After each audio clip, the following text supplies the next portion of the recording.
Hello guys, my name is John Walton.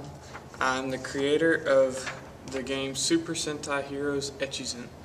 A little bit of background about the game. It is a 5v1, 5 players versus 1 monster co-op game, and it's centered around the city of Echizen, Japan, which is the sister city to Montevallo, our university. Anyway, in this game, you're attempting to team up with your 5 friends to defeat a single giant monster, and well, that's about it really. You go into a giant cooperative battle in a massive map. You draw cards in order to select abilities playable for a turn, and you roll a little bit of dice. You place yourself in correct positioning. It's got everything from stances to damage counters. I think you're really going to love it.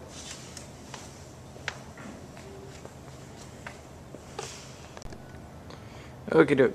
So here we go, getting started. Our setup requires one 13 by 13 game board, which you can see here. It's this big, massive, circular covered thing.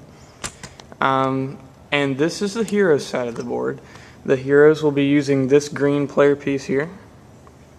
It will help you to decide, where you're at on the board.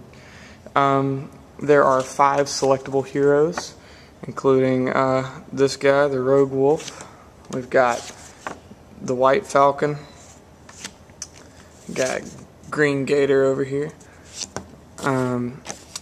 Golden Lion, and then the Violet Bull. Now, each side of the board will have its own separate deck. You have the Mechs Hero deck. You'll shuffle this deck by itself separately from the other deck. The other deck will be this Kaiju deck here. The Kaiju deck is a villain deck meant specifically for your one and only villain in this current edition. Your one villain is Mega Monster Fyro. He's a very big bad guy, very good at destroying your city, so beware of that in game. Alright, I think the last 2 things for setup, aside from the rule book, are a couple of D6 die, and then, let's see here, then we need damage counters. Now, I have simplified my damage counters to be changed. This will be changed, funny, later. But obviously it is the change value is its relative damage. So a penny would be 1 damage, a nickel would be 5, etc., etc. Now, let's see, that's all that is required for the setup of the game. After that, you can get started. Okay. Now that you can see my beautiful game board again, I will be explaining basic turn order and phases. The first turn will always be the Kaiju. It basically attacks your city, and due to this, you will always have him go first because he's the one that is drawing the Sentai team out from their respective lives, doing whatever they do. So, first things first, the Kaiju will draw 4 cards because the Kaiju gets a maximum hand size of 4 and starts the game with a full hand. After drawing, the Kaiju goes to his action phase, where the Kaiju may take 2 actions. That is dose 2, because the Kaiju is a badass like that.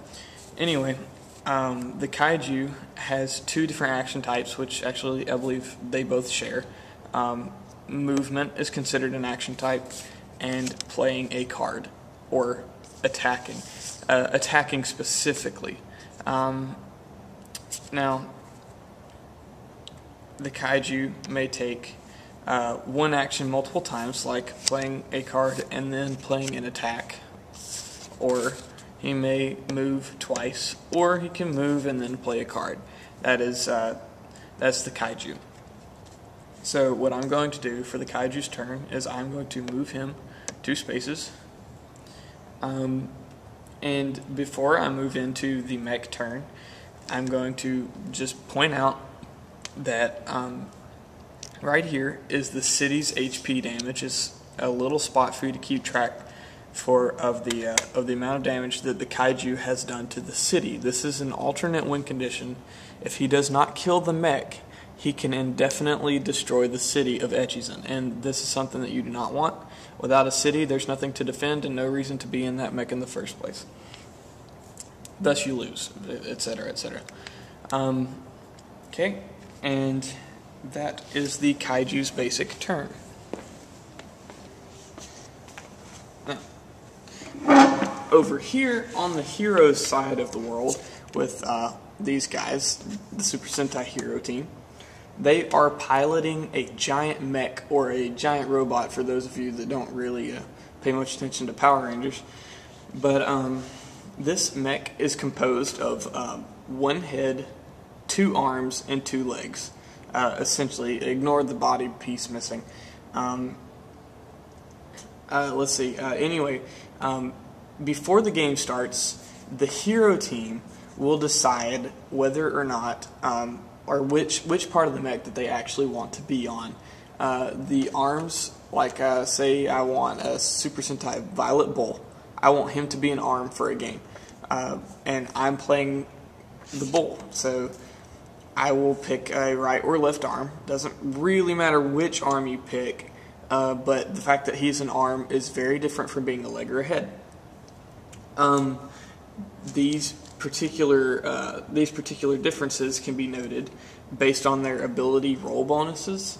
Like the bull gets a +2 on all of his attack roll bonuses, or on all of his attack rolls, and it'd be easier just to show you. But the example stands. Certain heroes are able to use movement and get bonus rolls, or bonuses on their movement rolls. Others do better with attack, and some do better with defending, or even what are known as finisher rolls. And a finisher is a mega attack that uses up a lot of energy. It's really difficult to get off, but once it's gone, it is absolutely astounding. Now, when the game starts, players will draw cards in an independent turn order. This means that it is specifically in this order. You will draw according to the left, or the head. Excuse me. The head will draw the first card. So Green Gator is going to be my head. He'll draw a card. Next will be the left arm, then the right arm, then the left leg, and then the right leg. And I just want you to remember left to right. That's all you have to remember, and top to bottom. So that's how you remember the independent turn order. Now, the mech itself inherently kind of gets 5 actions, and that is a big problem for the kaiju, because 5 actions compared to 2 actions seems very, very broken.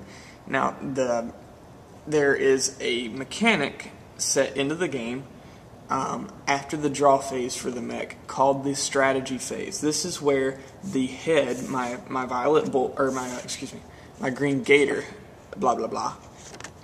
This is where he will decide what order that he wants all of the other 4 and himself players to play their cards in. Or if they want to play cards at all, he will dictate which ones use which actions. So legs could move or play their card. They get one option. Now, there's a funny little thought about this. Because you can't play hopscotch in this game, if one leg moves, it will move the entire mech into a stance. You see, this little area here is a stance counter, and I will place a little coin there to help us keep track of what stance we're in. Now, the stance system We are currently in the standard stance, or the I haven't moved anything yet stance. And this stance system is intended to show whether or not you can play a finisher move. Usually, finisher moves require stances to be activated, and movement is composed of two parts. The first part is where one leg moves. One leg, say the mech here, moves forward because I want the mech to move forward. I will roll a dice, and I'll roll 2d6 here.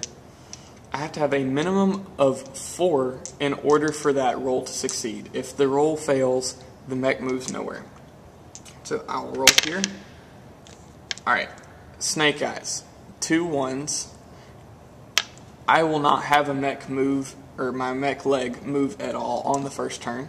So my first leg didn't do anything. I'm going to make my next leg move, which will be my right leg.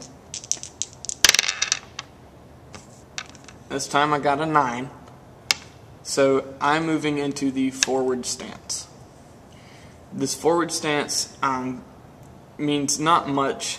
I don't get to move from the space that I'm on, but now I'm set up for any move that requires me to be in a forward stance. So when both legs move successfully in the same direction, say if I had succeeded earlier, one leg will move me into the forward stance, the other one will move me to the next space, and then I go back to standard. The reason for this is to make sure that when you move to a space, you're not ever caught in between on a line here, because these lines are not spaces to be moved on, but you need 2 legs to move. This is logic. So you'll move forward. That's one leg, kind of think of it like you're walking, and then the next leg succeeds and you'll move all the way forward, and you go back to standing normally like a regular human being. But since I screwed that up, we're going to just call it I'm in the forward stance. Alright, next I have the choice, do I want to use my left arm or right arm, or do I want my head to use what he's drawn? Now there's some a funny little deal. The head himself cannot use attacks. He can roll for finishers, but he cannot play attack cards like the one he has drawn, because you cannot hit anything with your head and survive very easily. It hurts. As you can see on this card, it has the name of the card, what it is, what it does, the basic attack, and then it has the amount of damage to the kaiju. Anything else it would have would be under here, and then it has a success bonus. The success says a 3 or above will make this card happen. So with that in knowledge, or that in mind, this card says that if I roll a 3 and play the card, I can deal 4 damage to the kaiju. Now the kaiju himself, I don't know if I pointed this out earlier, but he has got 50 HP. He's got a lot of HP. He does not take damage easily. He's not unbeatable, but he's not necessarily fun.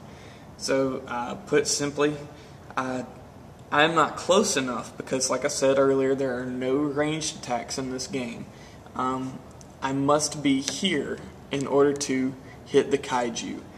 We cannot share a space. We can go in. I can go into a forward stance from here, but I cannot share a space with the kaiju, and I will always be beating him. So now in lies another problem. If the kaiju comes here and starts attacking me, the mech will have nowhere that it can move. So just a heads up, you should probably be on the lookout for that when you play the game. And since none of my other characters can attack or use their rolls for anything, what they're going to do is pass the turn. They'll move to a cleanup step technically first, after their action phase, and since they don't have anything that they can discard, they're just going to pass the turn back to the kaiju.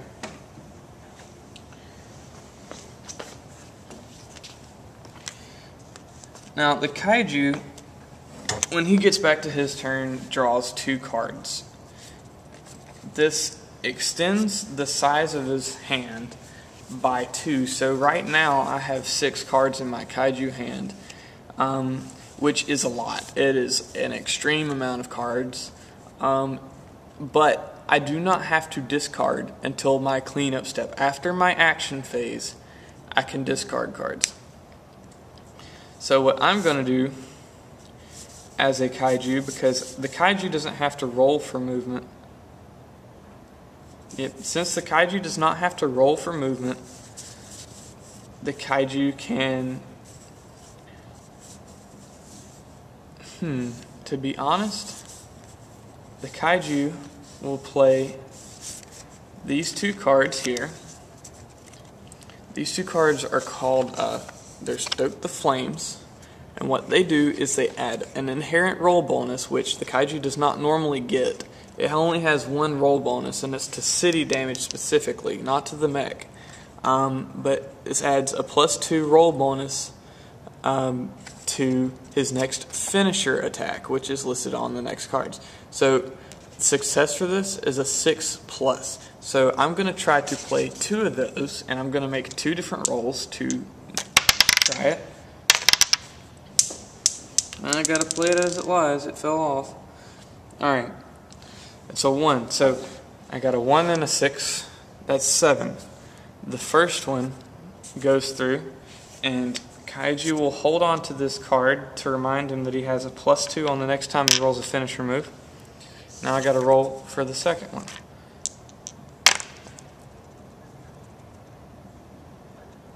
Alright, that's taking a minute. Oh, he got a 5. So this one does not go through. This card will go to the bottom of the kaiju deck, as I have explained earlier, because it was a failed roll.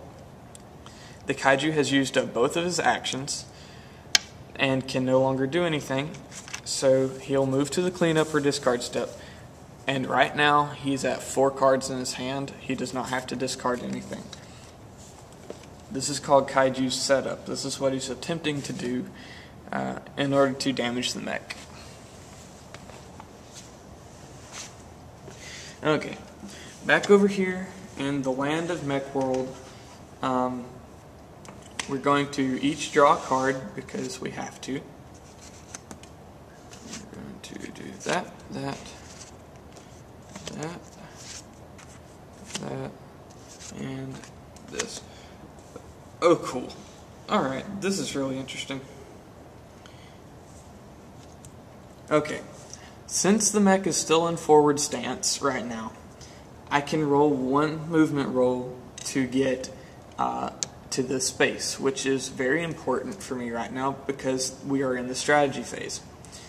So what I'm going to do is Super Sentai Green Gator, he's going to tell my left leg, the Golden Lion, that he wants him to move 1 space forward. And since I rolled an 8, I got that. We are going to move 1 space forward and go to standard stance. Alright, now here comes the interesting stuff. What I would like to do is have my right leg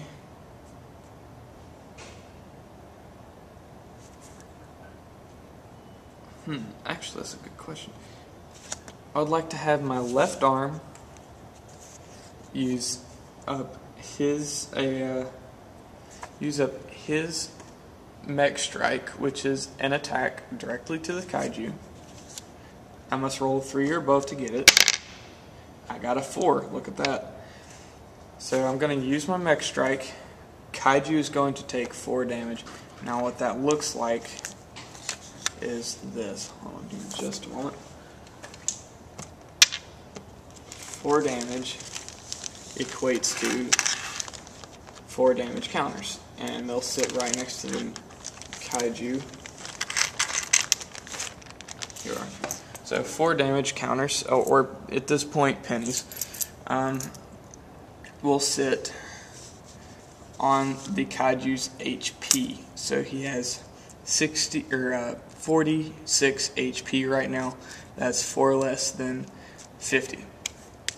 Okay, now that that one card is shuffled to the bottom of the deck again, I'm going to have my right arm and left arm use these two cards here. Master Tactician, or not left arm, right arm and right leg. Master Tactician, which adds +2 to my next die roll. Now remember that, because that is any die roll ever, and will use this card instantaneously. This is a semi-temporary bonus, and it can hurt you if you mess up your order on your strategy phase.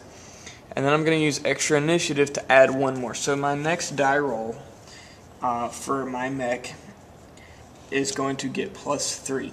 Now, the kaiju can only see cards when they're played. He cannot actually see the cards here in their hands, and neither can they see his. It's the same idea, vice versa.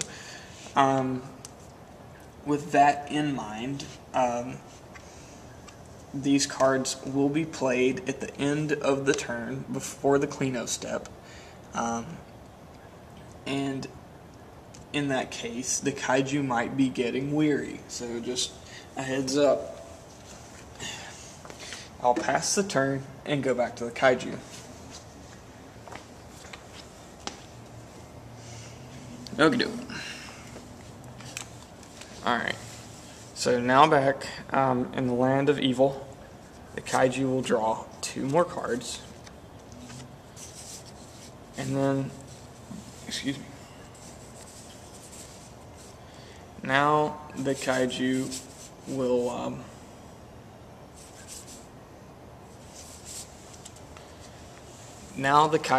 get its chance to do other things.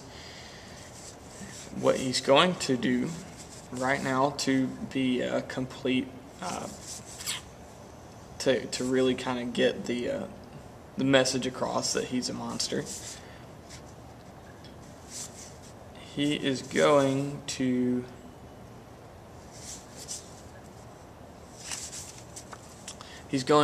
play Out of the Frying Pan, which is a basic attack for him. It deals 2 damage to the head and inflicts a burn. The success is 5+. Alright.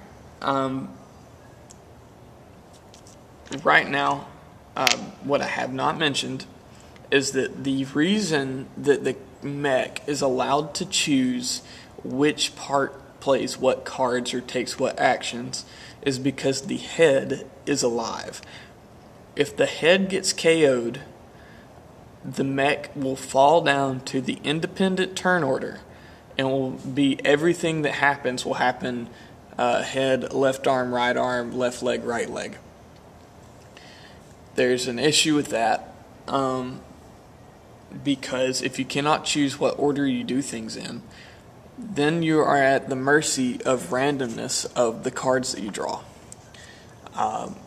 And since certain mech pieces like arms cannot use movement rolls, or legs that cannot use finisher rolls, will draw cards that they cannot use, they'll wind up discarding frequently. This is a tactic that the kaiju has to force them to allow him to bide time. It forces them to become inactive, and thus they lose their power as a mech. They must be unified. Now, in that strategy phase, the mech is allowed to vote for if the head is right or not, and they do not have to do this. They do not have to vote, but they are allowed to vote and say that they do not wish to follow the head's instructions. Now, if they do that, the turn order immediately falls into the independent turn order, which is a massive mess. But that is entirely up to, that's the cooperative part of the game, is making sure that they understand they have that option and can cooperate, or they can choose not to. Now that I have attempted to play Out of the Frying Pan, I must also explain the side effect burn. The inflicted side effect is a status condition on the mech, and it specifically affects the green gator, the head of the mech. So what I'm going to do really quickly is I'm going to roll, and if I succeed, I will explain more. Well, actually, I'll explain more either way. I'm going to let it roll for a second. Give me just a moment. Oh, wow, it's a 5. Okay, cool. I have rolled an 8. I got a 5 and a 3. This means that I have greatly succeeded. Green Gator is about to take 2 damage. I'm going to put this over here for just a moment so that I can actually get my damage counters out. Alright, so he has 2 damage on him, where his HP would be listed. See, it's 2 pennies. I'm actually going to move these here real quickly. Now that he has 2 damage on him, he also is inflicted with a burn. Now the burn status, I have to actually read off to you. It's a status condition. It forces the defending player to take 2 extra damage at their next draw phase, and then it dissipates. So essentially, what's going to happen is on the next draw phase, Green Gator's going to take 2 more damage. It is imperative that normally when you see a card with a status effect like that, that you roll for a defensive maneuver. Now, I did not do that this time because I wanted to explain what burn does and show you how it affects the mech itself.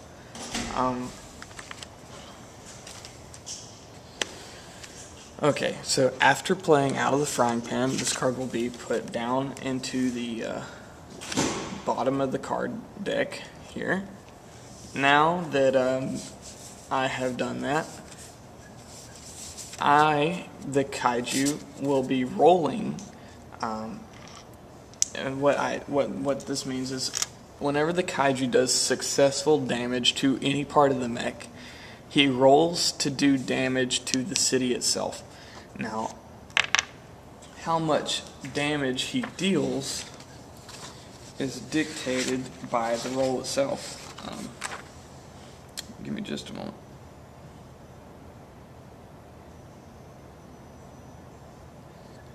Okay, yeah. So the city starts at 100 HP.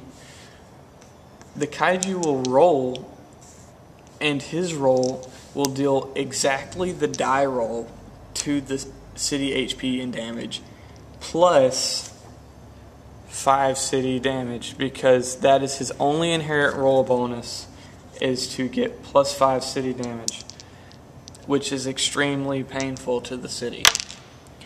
He rolled, and you just saw, he rolled 8 plus 5 is 13. 13 city damage is pretty massive on the first turn. 1, 2, 3. Alright, so that's a dime, 3 pennies, or 10 and 3, 13 damage. The city is not feeling well. It is at it's at 87% health now, and this is a great amount of pain that they will be going through. Any more attacks that he lands on the mech will also be rolled for to damage the city. Now that he has moved, he's done his first action, it's completed, and here's the HP for him. He will take his second action, which I am going to attempt to use this Stoke the Flames on a next finisher roll, which was succeeded for last turn. I'm going to attempt to play Red Alert Nuclear Meltdown. This is a kaiju specific finisher roll. It requires Fyro to be below half HP, and I'm an idiot because he's not below half HP, but I'm going to attempt this anyway just so you can see. It does 25 damage to the city. It inflicts radiation and burns to each limb. Now, the city would take 25% of its health and damage. which is absolutely massive. Then what it does is it would inflict radiation and burns on all of the team. I've already shown you what burns do. They do 2 extra damage at their next draw step, which is a pretty decent little bit of damage. But radiation, what it does is anytime that a mech would successfully attack the kaiju, whatever the damage is that they do to the kaiju will also be done to the city that turn. So they are killing their own city with that. And you have 5 pieces of a mech. They either all skip out on their attacks and none of them attack at all, or they be very careful because the city has also just taken 25 damage. So this is a card that allows kaiju to just destroy the city. But since I obviously have failed in being able to play it, he's not below half health. I'm going to go to discard both of these because they have been resolved or falsified. They go to the bottom of the deck and we move on. Since that is essentially, well, actually, I'll tell you what, I'll go on into the mech's next turn. Alright, this is interesting because now that I'm in the mech turn and the kaiju has failed to a finisher, a massive finisher nonetheless, I'm going to draw everybody's card.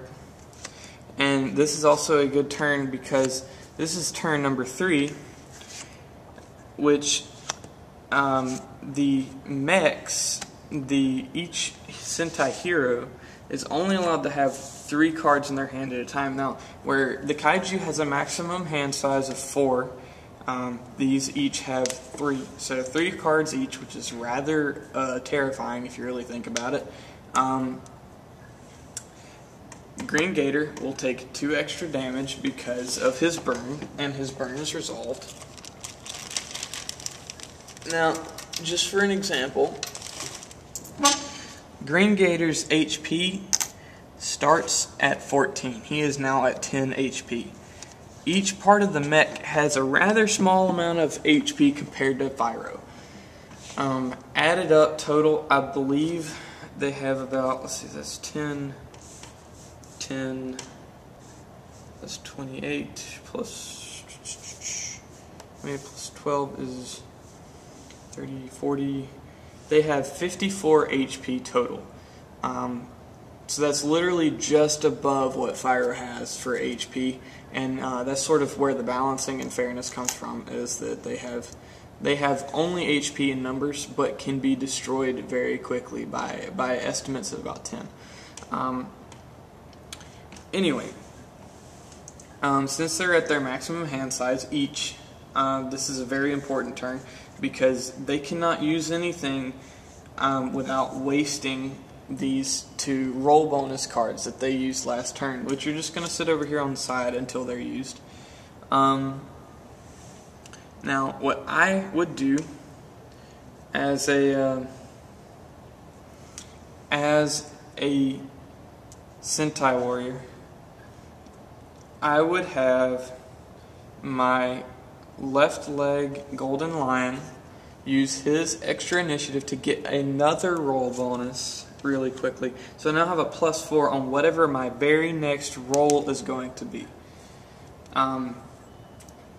Let's see, it appears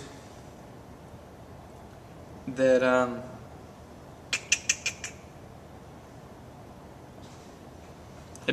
made a mistake. Oh, no, it does not. Oh, sweet, cool. Alright, cool. So we got very lucky. I have a +4 on all my rolls, and I have a hero with a finisher move that does not require any of those other stances. Its requirements are that all heroes are completely conscious. The Super Sentai Centurion Blast is described as uniting as one and unleash a destructive wave of 12 damage to the kaiju and crippling each kaiju. The cripple is another status effect. The success for this is a 10 plus. So I'm going to attempt this really quickly. And just a heads up, because we are in the mech suit, the mech can only handle so much at a time. So when it uses its finisher move, if I'm remembering correctly, it can only use that finisher move once.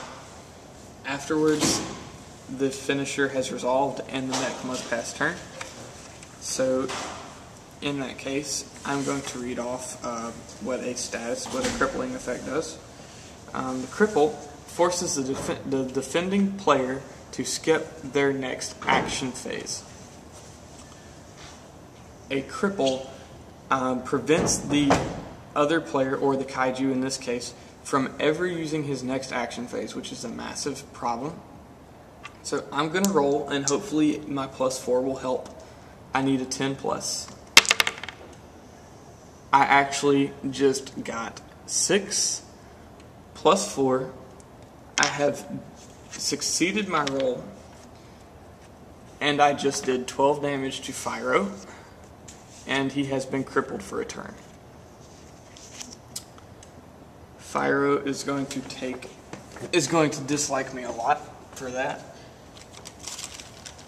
because let's see, that's 2, so that's just where are my nipples? There's one. Alright, so let's see, that should be a total, right? 4. So he has taken 12 plus 4 is 16. So 10 plus, yeah, so that's 16 total. Alright, cool. Fyro is nearly down to his half HP. He's taken 16 total damage. The mech must pass turn now because it has used a finisher move. However, that is not such a bad thing, because it just greatly advanced in its quest to defeat Fyro. And in the crippling effect will force the kaiju for not to be able to play any cards for the next turn. The kaiju will not be able to use his action phase. He'll draw 2 and then move to a cleanup step, which is a really, really potent mix, and then we'll come back to the mech turn. This being said, obviously the kaiju loses when his HP reaches to 0. So when the kaiju reaches 0, he loses. When the city reaches 0, the mech loses. Or when all of the mech pieces are knocked out at the same time, because you have 2 turns, remember, that they can be knocked out completely of the game. But that's each time their HP drops to 0, just a reminder. 2 turns, that also incites that the mech loses. So essentially, the only way to defeat the kaiju is to actually destroy it, depleting its HP to 0.